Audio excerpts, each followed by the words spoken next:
This channel does not promote any violent, harmful, or illegal activities. All content provided by this channel is meant for an educational purpose only. स्वागत भाषण देने का अनुरोध करती हूँ।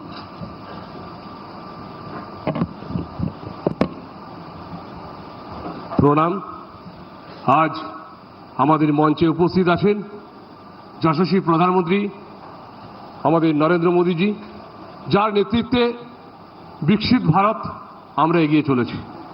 আজ এই সিঙ্গুরে ওনার সাথে উপস্থিত আছেন মাননীয় মন্ত্রী সর্বানন্দ সোনোয়ালজি, উপস্থিত আছেন সমস্ত নেতৃত্ববর্গ। আজ আমার কাছে এক ঐতিহাসিক দিন, কারণ যে মা সর্দার জন্মস্থান জয়রামবাটি, সেই জয়রামবাটিতে আজকে আমাদের ট্রেন আসছে। যে রামকৃষ্ণ ঠাকুরের জন্মস্থান কামারপুকুর, সেই কামারপুকুরের ট্রেন আসবে। আজকে এক সূত্রে গাঁথা হয়ে গেছে। আমরা এক নরেনকে দেখতাম, যে নরেন স্বামীজি নরেন্দ্রনাথ দত্ত, যিনি একদিন মাকে বলেছিলেন যে মা আপনি বিষ্ণুপুরে আসছেন, বিষ্ণুপুর থেকে গরুর গাড়িতে করে উনি জয়রামবাটি যেতেন, কিন্তু সেই সময় সেই ট্রেন যাত্রা ছিল না। কিন্তু স্বামীজি একদিন বলেছিলেন যে একদিন নিশ্চিতভাবে একদিন ট্রেন চলবে। আজকে সে ঐতিহাসিক দিন যে জয়রামবাটিতে আইসে নরেন্দ্র মোদীজির হাত ধরে আমাদের জয়রামবাটিতে ট্রেন আসছে। আজকে আমাদের বেলুড় মঠ, দক্ষিণেশ্বর, শ্রীরামপুর, দক্ষিণেশ্বর, কামারপুকুর, জয়রামবাটি এক করে দিয়েছেন। তাই আমি রেলওয়ে প্রধানমন্ত্রীজিকে ধন্যবাদ জানাবো, রেলওয়ে মন্ত্রীজিকে ধন্যবাদ জানাবো। আবার বলি স্যার, আপনাকে শতকোটি প্রণাম। আপনি যেভাবে আজকে নতুন দিশা দেখালেন একসাথে এগিয়ে নিয়ে যাওয়ার বিকশিত ভারত, সেই বিকশিত ভারতের বিকশিত পশ্চিমবঙ্গ আমরা গড়তে চলেছি। আপনার হাত ধরে সকলকে প্রণাম, নমস্কার, ধন্যবাদ।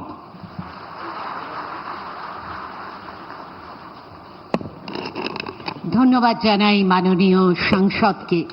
मैं अब केंद्रीय मंत्री पत्तन पथ परिवहन और जलमार्ग मंत्रालय श्री सर्बानंद सोनोवाल जी से उनके भाषण के लिए अनुरोध करती हूँ।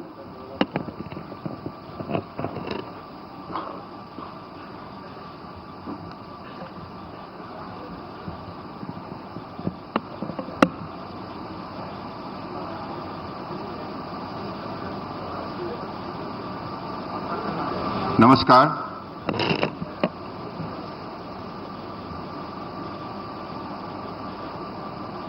हमारे बीच उपस्थित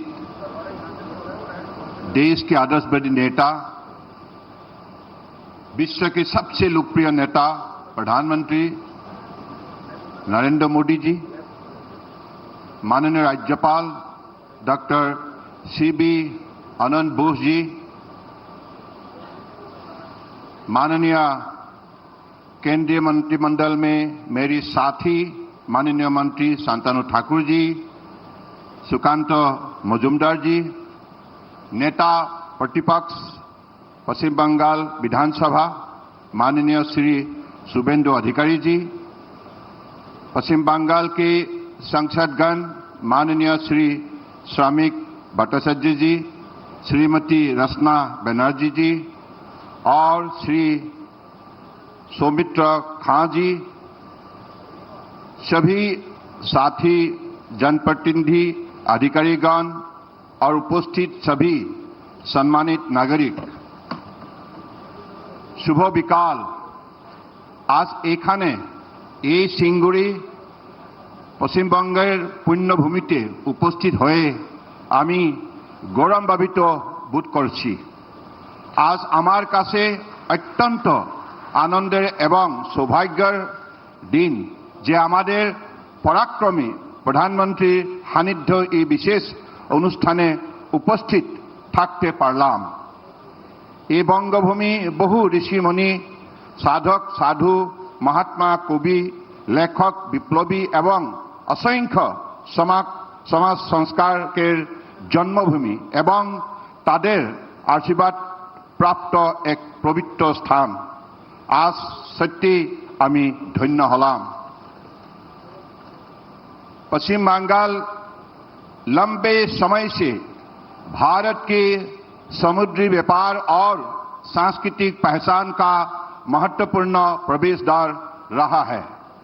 माननीय प्रधानमंत्री श्री नरेंद्र मोदी जी ने उनके नेतृत्व में इस विरासत को न केवल सुरक्षित रखा गया है, बल्कि इसी अमृत काल और विकसित भारत 2047 के लक्ष्य के अनुरूप नई अवसरों और विकास की दिशा में आगे बढ़ाया गया है। मैं एक बात विशेष रूप से कहना चाहता हूं कि पिछली 11 वर्षों में राजनीतिक असहयोगिता के बावजूद केंद्र सरकार ने पश्चिम बंगाल के विकास के लिए लगातार कार्य किया है। यही है सबका साथ, सबका विकास, सबका विश्वास और सबका प्रयास की असली भावना, जहां विकास राजनीति से ऊपर होते हैं और हर नागरिक तक पहुंचता है।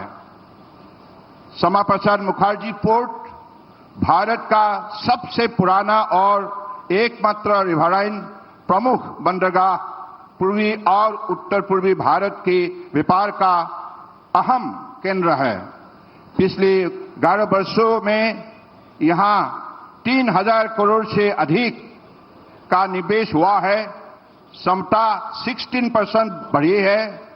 कार्गो ट्रैफिक 38% बढ़ा है और टर्न अराउंड टाइम 35% सुधार हुआ है। जहां 2013-14 यह पोर्ट 70 करोड़ से घाटे में था, वहीं 2023-24 में पोर्ट ने 501 करोड़ का लाभ कमाया है। पश्चिम बंगाल में अंतर्देशीय जलमार्ग के क्षेत्र में भी तेज प्रगति हुई है। यहां से 17 राष्ट्रीय जलमार्ग पर 2100 करोड़ की परियोजनाओं पर काम चल रहा है, जिनमें से 900 करोड़ का काम पूरी हो चुका है। सागरमाला योजना के तहत 16,000 करोड़ की 63 परियोजनाओं चल रही है, जिनमें से 26 पूरी हो चुका है और सागरमाला 2.0 में लगभग 27,000 करोड़ की 21 और परियोजना प्रस्तावित है। शिप बिल्डिंग में भी बंगाल की पहचान फिर से मजबूत हो रही है। कलकत्ता की 200 साल पुरानी शिपयार्ड को 230 करोड़ की लागत से फिर से पुनर्जीवित किया गया है। आज हुगली कोचिन शिपयार्ड लिमिटेड आधुनिक डॉक और रिवर क्रूज जहाज बना रहा है। राष्ट्रीय स्तर पर प्रधानमंत्री जी की नेतृत्व में पिछली 11 वर्षों में बंदरगाह क्षमता और कोस्टल कार्गो दुगुना हुआ, भारतीय नाविकों की संख्या 3 गुना हुआ, समुद्री क्रूज यात्रियों की संख्या 4 गुना हुआ, क्रूज सेक्टर 5 गुना बढ़ा, जलमार्ग पर माल ढुलाई 8 गुना बढ़े, सालों राष्ट्रीय जलमार्ग की संख्या 10 गुना बढ़ी। World bank container port performance index 2014 की रिपोर्ट के अनुसार जेएनपीए और मुद्रा बंदरगाह आज विश्व की शीर्ष 30 कंटेनर पोर्ट में शामिल हुए।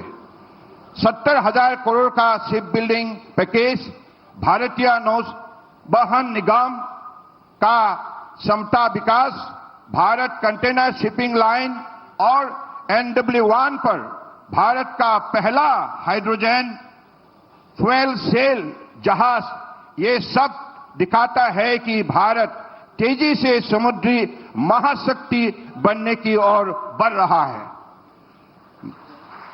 माननीय प्रधानमंत्री जी की नीतियां, उनकी दूरदृष्टि और उनका मजबूत संकल्प इस बदलाव की मूल में है।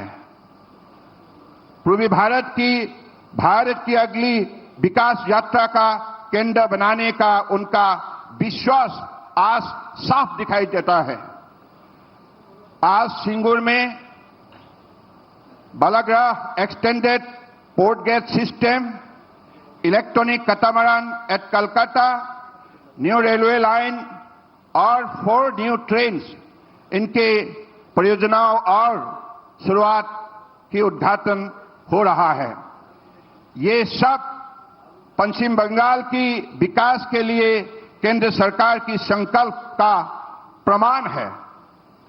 मैं यहां एक उल्लेख करना चाहता हूं कि प्रधानमंत्री माननीय श्री नरेंद्र मोदी जी की दूरदृष्टि सोच के कारण ही आज हमारा देश भर में श्रद्धेय बंकिम चंद्र चट्टोपाध्याय द्वारा रचित राष्ट्रीय गीत वंदे मातरम की 150